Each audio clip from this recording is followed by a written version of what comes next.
So we'll kick off with Mr. Murray Bruce. Yes, sir. How do you think it's going to go, Liverpool Porto? Liverpool Porto. I think we'll beat them again. I don't think it'll be in the same manner we did last year. Okay. Last year, I think we just they weren't expecting that, and we were playing all guns blazing, balls to the wall football last year. That gegenpress. You haven't really seen that this year, so I think it'll be a bit cagier. My prediction. I think we'll draw in Portugal. I think it'll be 1-1, and then we'll beat them 2-0 at Anfield. That's my prediction. I think the first leg's in Anfield, though. Oh, is it? Okay, so we'll win 2-0, and then we'll probably draw the second leg 1-1. Okay. I'll go first. I think they'll score first, and then we'll equalize to make it 1-1. But the first leg, we'll beat them 2-0. Okay. So you think it's going to be like an easier game in Anfield? Not that it'll be easy. I think we've done a lot better. We've been a second half team this year. The first half has always been a bit cagey. We haven't seen last year with steamrolling them in the first half. Second half was a bit tighter. This year, I think the games are a bit more balanced. We're playing a lot more possession football. The front three are firing on all cylinders like last season.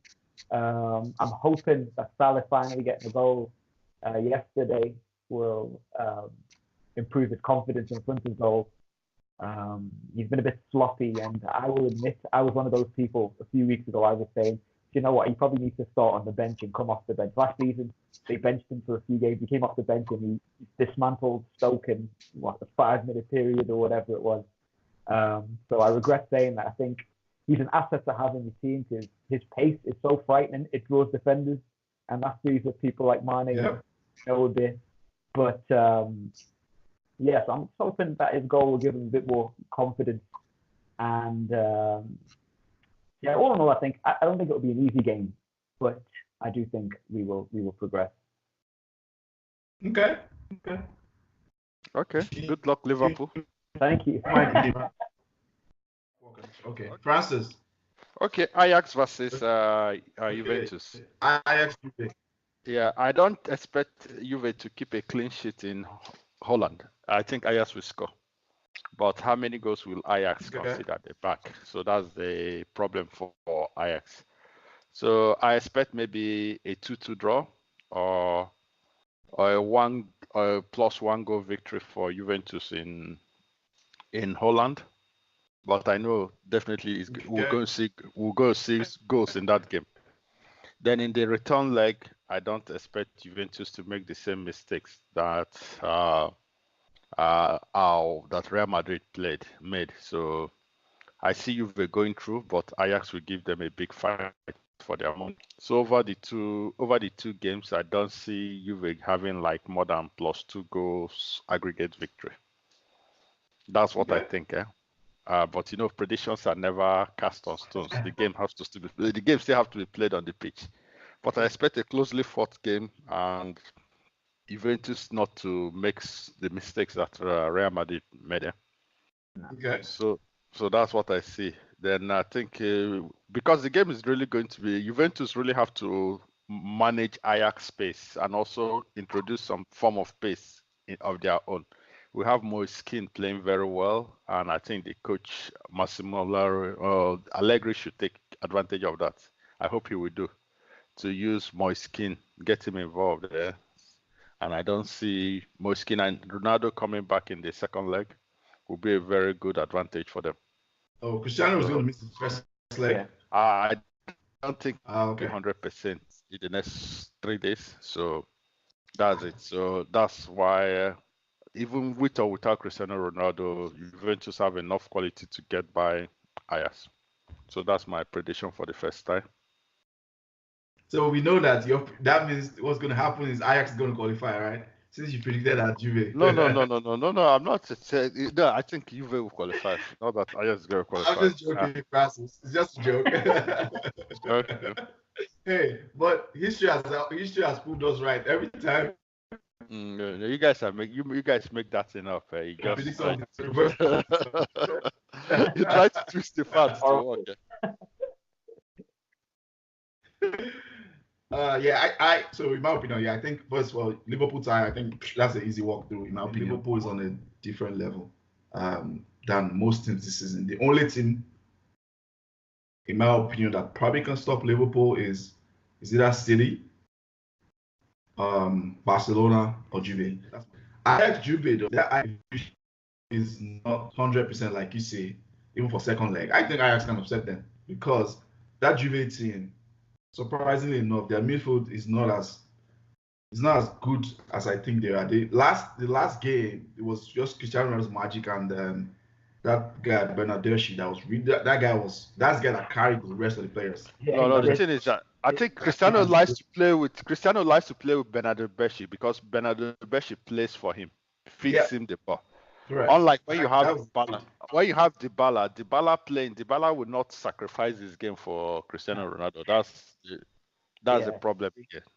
So I think, Ajax, because Ajax are going to play without fear. They have nothing to lose. They are expected to lose this time, and they're going to play there. And those guys can play in the midfield. If they win that midfield battle, I am tipping Ajax to knock out. Ajax midfield is very good with what's this guy? This guy, Frankie De Jong. There's this Van de Beek, and another guy. I forgot the other third guy.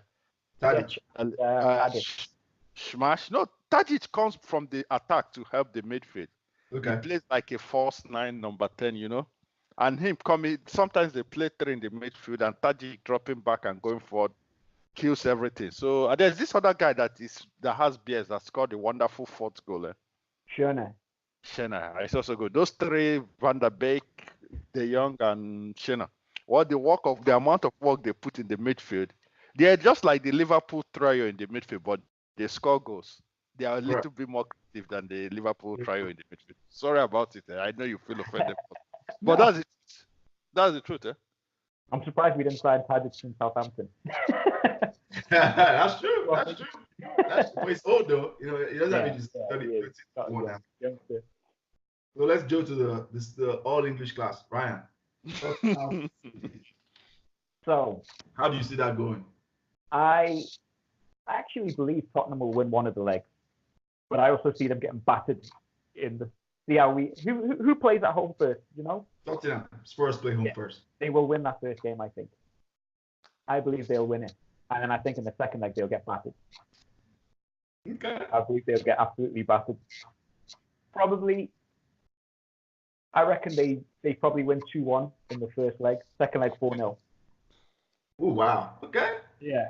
4-0. I think City will probably take away from what happened against us last year. Okay. I think they were too gung-ho last year against us in the second leg, and it cost them. If we just sat back a bit, hit them on the break, and as soon as Salah scored that first goal to make it 1-1, I think they were just deflated. They didn't know what to do. They just tried to overdo it, and then Firmino got the second. This year, I think they'll be a bit more controlled, like they have been all season. But the thing with City is, I feel as though what Liverpool can't compete with when it comes to City, for instance, is their depth. And when we have players that come off the bench, they don't gel with the team the way City's bench players gel with the team. I mean, you got the likes of Marlon, a record signing that can't get a game. That's incredible. But it's crazy. Exactly. And it's not that he's gotten worse. It's just the quality of football that they're producing right now is just so unreal. And there's no point just throwing him in because he's your record signing. Their starting 11 is so good that there's no point, breaking that up. Even the likes of Zinchenko, that kid is. I don't even know if he's amazing, but he just fits in the team so well. He plays anywhere. He plays anywhere in defense, midfield. Plays football, and everyone goes on about Van Dijk and Sterling. Like, who's the best? Do you know who the best player for me is now in the league this season? Bernardo Silva. Bernardo Silva he reminds me of a more technical version of Dirk Kuyt. when he played for Liverpool. Take out Woods. I call him the blonde Kenyan because that guy's engine. For days. That's Bernardo a good Silva shot. will run for days, but he's got the quality. That quality, you want your track back, he'll get forward. You can put him in the middle. If you want to play in the middle, he'll play there. You put that right back, he'll play there. But I think City's squad, not just the starting 11, the squad as a whole, everyone just, even Phil Foden, when they put him in the team, he does a job. He's another one. I don't even know how good he is because everybody that fits into that team just plays so well. It's like Ferguson's team. Look at some of the players Ferguson had in his team. When they went away, they were crap. But when they played in a Ferguson squad, not big names like Johnny Evans and Fletcher. Exactly. They looked quality. And they always look quality against Liverpool for some reason. All these guys would always score. It's all about systems, right? Exactly. Systems. Just like when you lived here, you used to watch NFL, right? Just like Belichick, right? It's a system. Exactly. It's all about the system. Anybody exactly like Belichick. Anybody you put in a system knows the system so well, and that's their game. And Man City's system with the whole squad, everybody buys into Pep's ideology, and I guess that's why they're running away with everything this year. I'm just praying they don't win that. They can't win no quadruple. My God. No, I would die. That happens. I'm hoping to see the capitulation of Walker. I hope they lose everything. All four. Well, they won the Carling Cup already, so I hope they lose. Yeah. No, Carling Cup. It was Kepa that gave it to them. Yeah, idiots, stupid idiots. So yeah, I mean, yeah, you're right. I when I watched City, I remember when Pep first came to the league, right? And I warned everybody about this. People were like trolling me. Oh, I'm a Pep lover. I'm like, I've been watching this guy for years and years. He knows what he's doing. And the fact that he has like an open check, and he was just getting who he wants, and they were doing it systematically. This guy is building something. I was warning everybody then. People didn't listen to me. That I was talking trash. Now that everything has materialized, now everybody's like, whoa, what the hell? Like they have the most critical thing about Pep's system. They have identical substitutes. That thing is very, very difficult to have in modern day football. Like if you take, like you said, if Silva is out, you have Bernardo. Almost no team I can think of in all of Europe have the depth that City has. When I mean depth, people think depth is just by having players. Like Manchester, we have a lot of players, but some of them are deadwood. I talk about identical substitutes. Man United have a lot of. Comes in, one person goes out. Like they don't see. Fernandinho will be out. Gundogan comes in. De Bruyne has been injured all season. I think the Fernandinho position is where the substitute is not completely identical. It's that's the weak point. That's the weak point of the identity. I agree. And they're already trying to fix it. That's why they're trying to build a dynasty. They're already trying to fix it ahead of time. Anyways, screw City. I don't want to be. This is not a City. This is not a City loving podcast. But so you said City will go through. So Francis. Manchester United, Barcelona. Francis, before let me go to the caveat. Please take it easy on us. The truth is that in our favor. Okay. The truth is that since Scotia signed his contract, his permanent contract, Man United has not been playing so well. Francis, can you move back a little bit? Okay, that's fine. Yeah, since Scotia signed his contract, Man United has not been really playing so well. I don't know. Is it that he lost his motivation, or maybe the Wolves knows him or something like that? So, and the over dependency on Pogba, I don't know. So, when is the Man United versus Barcelona game coming? Is it this week or upper week? Wednesday. It's this week. Wednesday. Yeah. With Man United not playing a weekend game, you see, for them not playing a weekend game could be to the advantage, or they could lack a bit of freshness, or because Barcelona was really pushed to the limits tonight. So it's a tough one. I think draw a 2-1 victory at Old Trafford would be good for Man United. Okay, all of the way, what's going to happen in Nou Camp? Away in Nou Camp, it depends on how they approach the game. It depends on how they approach the game. I don't see the person who's going to win the tie winning by more than +2 goals. You see?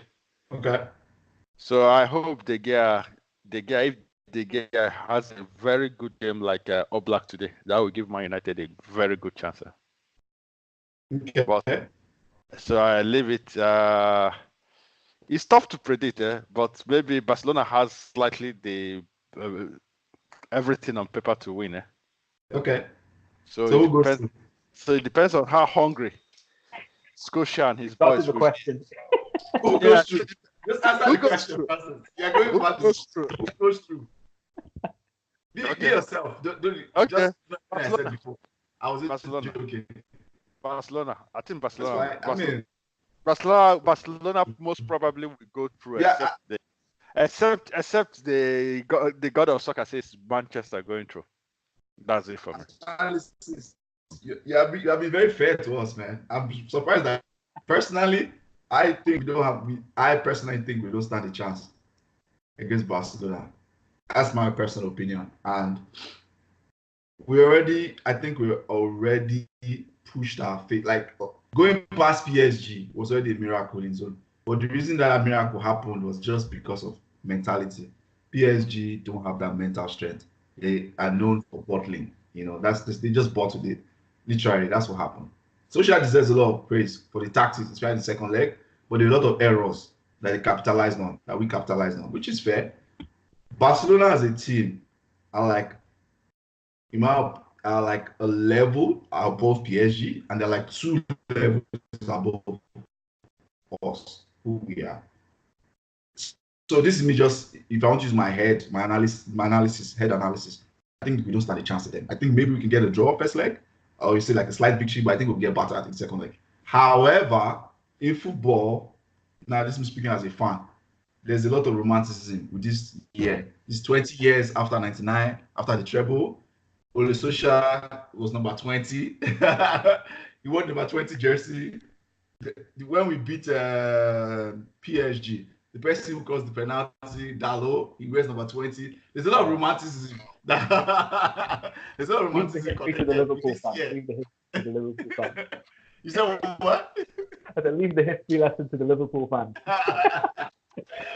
You know the okay. You know there's a lot of romanticism as a fan, from a fan, and I'm hoping for one of those nights, like kind of nights, because the only way we stand a chance is literally the same thing, the same tactics Chelsea always deploy when they play them, right? The years Chelsea knocked them out in 2012 when Chelsea won, that all-out defensive, hit them on the break. That's the only way. We cannot go toe-to-toe to Barcelona. It's obvious. They will rip us apart, right? I don't think any English team can go toe-to-toe to Barcelona. They will rip you apart. So the only way is and counter. Maybe Man City can, but it's just the fact that they have Messi.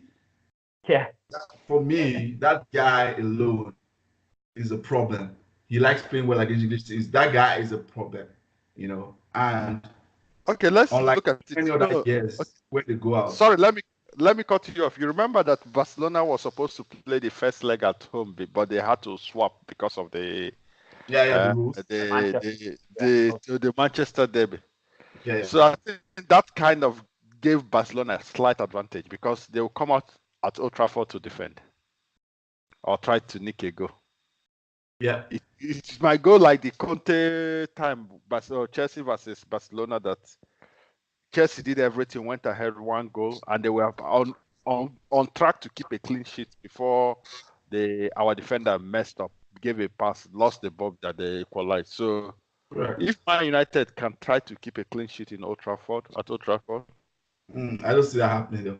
It can look good. No, but if they don't play over the weekend, PSG scored against Man United in Old Trafford because of area battle, the header. Barcelona is the only person that you can only need to really worry about at corner kicks when you play Barcelona is Piqué. Correct, that's true. It's only Piqué. Exactly prolific. Huh? And he's not exactly. I said, and he's not exactly prolific when it comes to. He's not like Ramos. Yeah. So it's Piqué. They practice corner kick a lot. If you see I don't know. I made a comment today on Facebook. Bayern versus Dortmund. The first free kick that was played by Bayern today, corner kicks, was goal. Thiago, and he played it to Hummels. Hummels scored the second one, but he won the first 3 headers. And that is just to tell you how the technology these players used to play it. Everybody standing on that line has a role.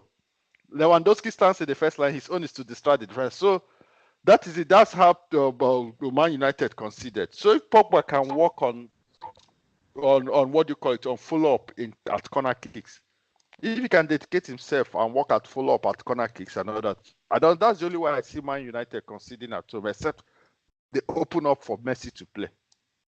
So if they can keep a clean sheet at Old Trafford, they stand a good chance. But I still start Barcelona going through, but I don't see the battering you're talking about. So maybe by plus one or plus two goals more. So that is it. But if Lyon could keep Barcelona at bay at home, I don't see why Man United cannot do that. And Man United attack is a lot better than Lyon's attack. So Scotia can earn his money here. Scotia can really earn his money here, but I still feel it was a mistake signing the deal right now. Okay, that's a story for another day. I don't agree, but that's a story for another day. Well, that was the same way. What do you call it? That was the same way Abramovich kept Roberto Di Matteo hungry. Yep, You know. I was thinking that. That's a story for another day, in my opinion, because I think that's so. To wrap up that, so that we don't extend the podcast longer, I think those are two different scenarios, in my opinion. Two absolutely different scenarios. One, Chelsea was struggling in the league that year. Yeah.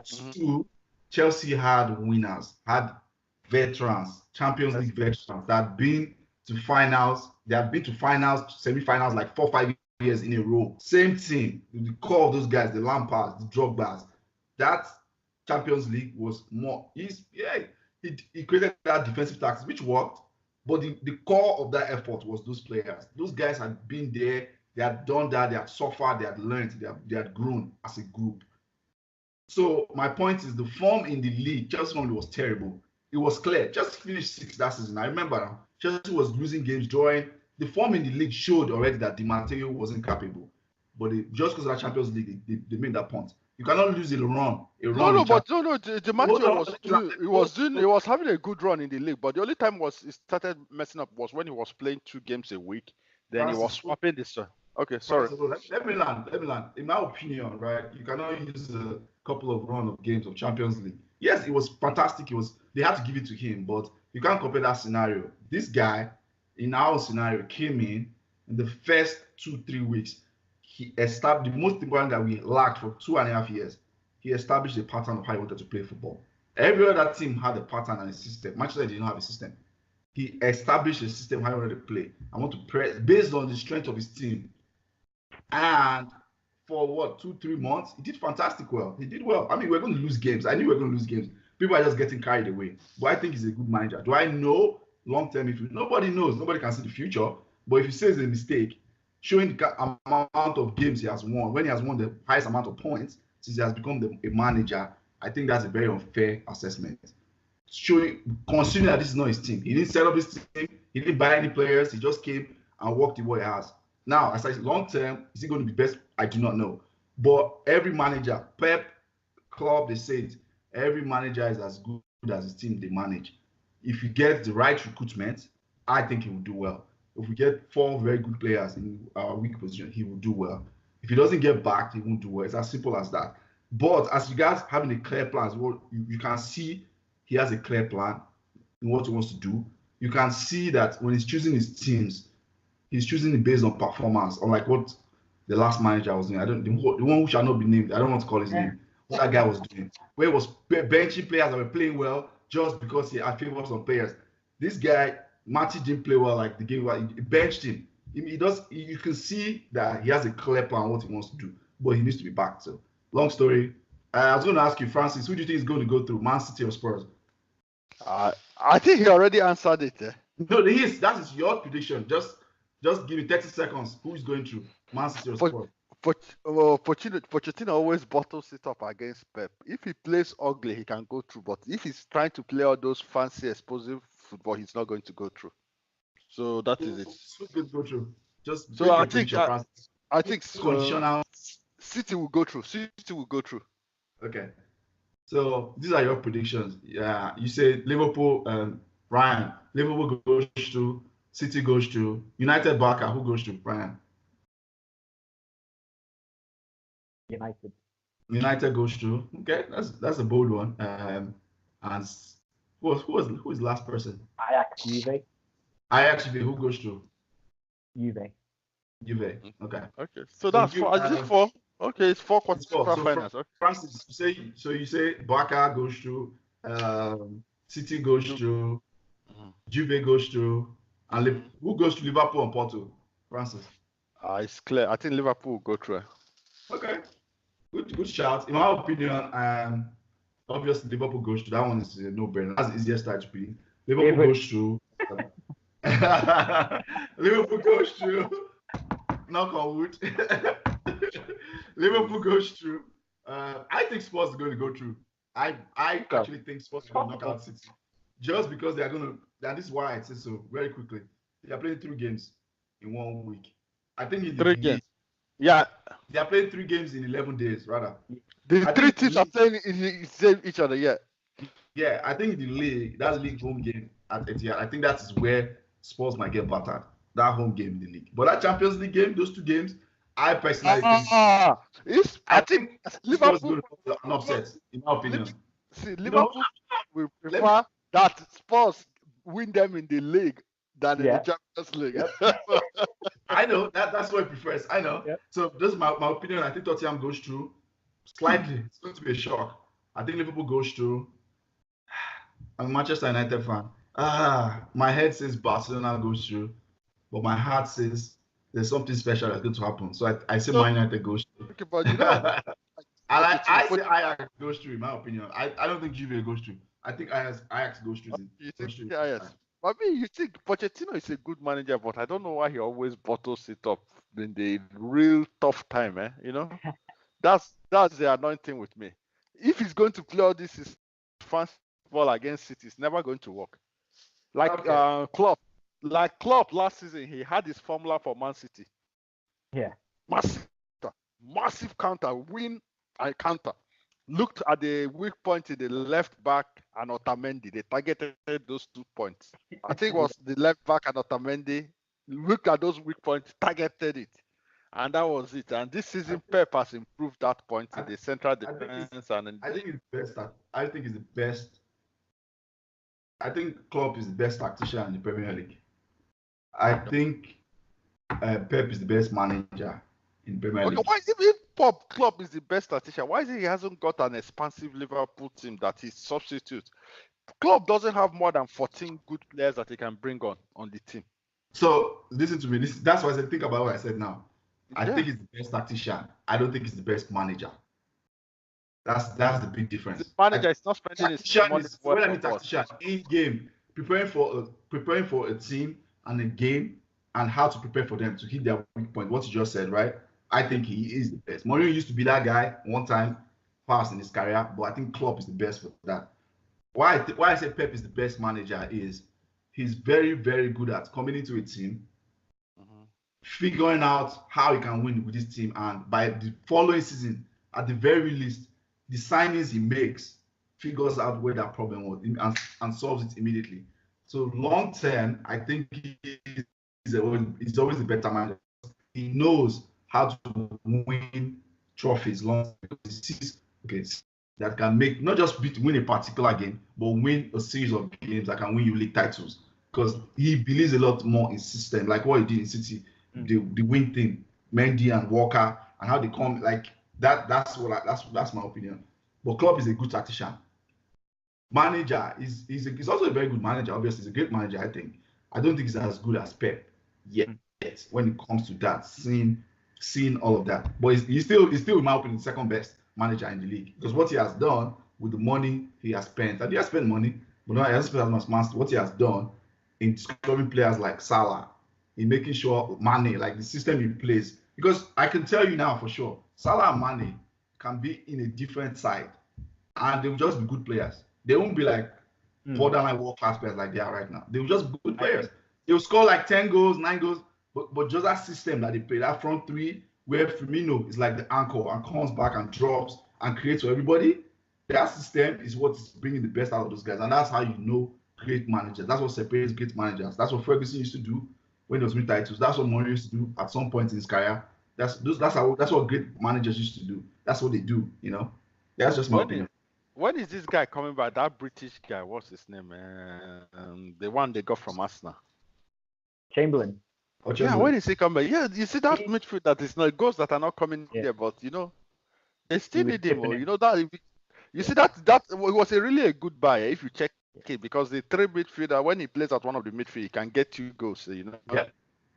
It was really a good buy. It was really a good buy that most people didn't really assess He's well. back in training. He's back in training. Him and Gomez are back in training. They're just not matching.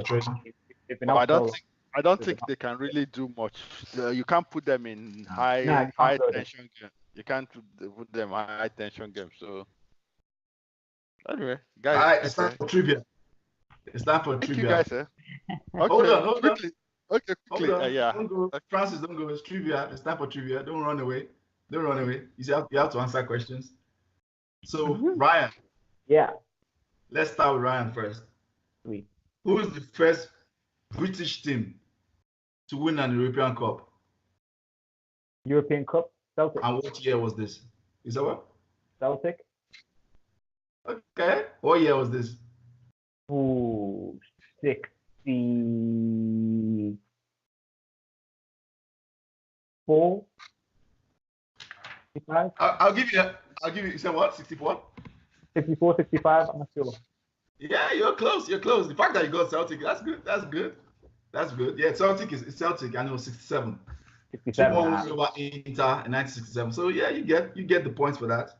That was very good. It was the year before Manchester United won in 68. Yeah. Yeah, that's the first British team. But Manchester United is the first English team. People always mix that up. Yeah. Francis, for you.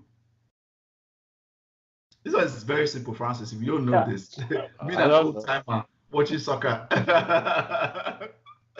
Who won the Champions League in 2011? It's very easy. What was the scores? 2011. Okay. I think Barcelona won in 2011. Where was the final? You remember? I'm not telling you. It's a quiz trivia. Why would I tell you where the final? Oh, okay. I'm coming. 2010 was this. Francis, I need to see your face. You're moving away. I hope you're not looking at your internet. Show me your hands. Okay, I'm just joking. Don't show me. I'll go with Barcelona. 2011. Francis, are you sure? Sorry. I said sorry. I take that back. That was my fault. Yeah, 2011 Barcelona. 2001. That's what I'm saying. I'm sorry. Huh? I got the question. 2011 is Barcelona. Sorry. You're right. 2001. Okay, 2000 was Real Madrid, and the following 2000 was Real Madrid, and the following year in 2001 was who again? I will go with Bayern Munich. That is correct. Bayern Munich. Okay. What was the scores? Who did they beat in the final? Valencia on penalties. Is it like +1 or so? After 5-5, then yeah. After 5 penalties, then the what do you call it? The golden kick penalty, the one you play after 5-5, win or lose. Sudden death, yeah. Golden sudden death penalty, the sudden death penalty. Yeah, they won Valencia, Yeah, you're right. So it's 1-1. We are tied now. So for which Liverpool keeper, Ryan, was famous for his spaghetti kick before spaghetti and penalty Grobler? When did he do it first? It was Grobler. The first time or the most memorable time? The one he's known for. Okay, the one he's known for. 84 against Roma. This guy. Ryan, you know the Liverpool history for you. Hey, you don't forget, I was watching Miracle of Istanbul before. You were born in Liverpool, right? Yeah. Okay, so you know all the history. Oh. Are you going to watch a game on when you guys play Porto? Are you going to the stadium? No. Okay. I don't like my anxiety. I can only watch it. You can't watch it. You can't go to the stadium. I don't actually have anxiety. I feel very anxious. I'm too passionate. Have you ever been to Anfield? Yeah, not for years though. Not for years. Okay. I'm an armchair fan. Armchair fan. Okay, well, you live in Liverpool.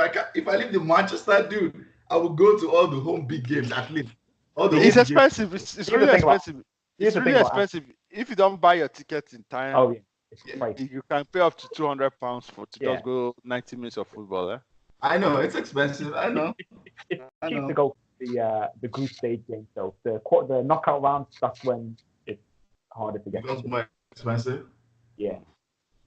Okay, just to make it a tight clincher so that there will be no outright winner. Francis, this is another easy question for you. How can we get all one? So what? It's 2-1 now. You got it 2-1. I'm really good. Okay. Who was the French team, the most recent French team to win Champions League, and what was the final score? The most recent French team to win the Champions League. PSG has never won it, so so that we got. I think the most recent French team to win it was Marseille, Olympique Marseille. They won 1-0. Abedi Pelego. Abedi Pele? Yeah. Are you sure? They won 1-0. That's it. They won AC Milan. You're right. So it's 1-0. It wasn't Abedi Pele though. It wasn't Abedi Pele. I think either Abedi possible, yeah. Yeah. But I think Abel Pele was the man of the match that day. So yeah, you guys have proved to me that you guys are very competent to your trivia. So I'm just going to end the trivia here. Thank you guys for coming on. All right. Okay. If you guys want to help your socials, they can follow you guys on your socials if you want. Are you Ryan Murray Bruce on Facebook? On Facebook, Instagram, okay. Instagram, I'm quiet on Instagram. What on Twitter? I don't use Twitter. You don't use Twitter, okay? Yeah, I tried it irritate me. Okay. Francis, do you want your socials? You want people to follow you on your socials? I only do Facebook. On Twitter and all that, I don't have a lot of time. So I've got quite a few of the guys on Facebook already. So anyone else, just Ryan Murray Bruce. Okay, well, and just for all the viewers, for traffic. So yeah, so I have two guests on here who are non-Twitter users and they don't really care that much about social media. So thank you guys for coming. Check out our socials at the end of the podcast. For all the needs, make sure you check Footy Fantasy out. definitely. But all right. Yeah, we'll do this again. This was fun, guys. Thanks. All right. Okay. Thank you, guys. All right. Cheers. All right. Bye. Good night.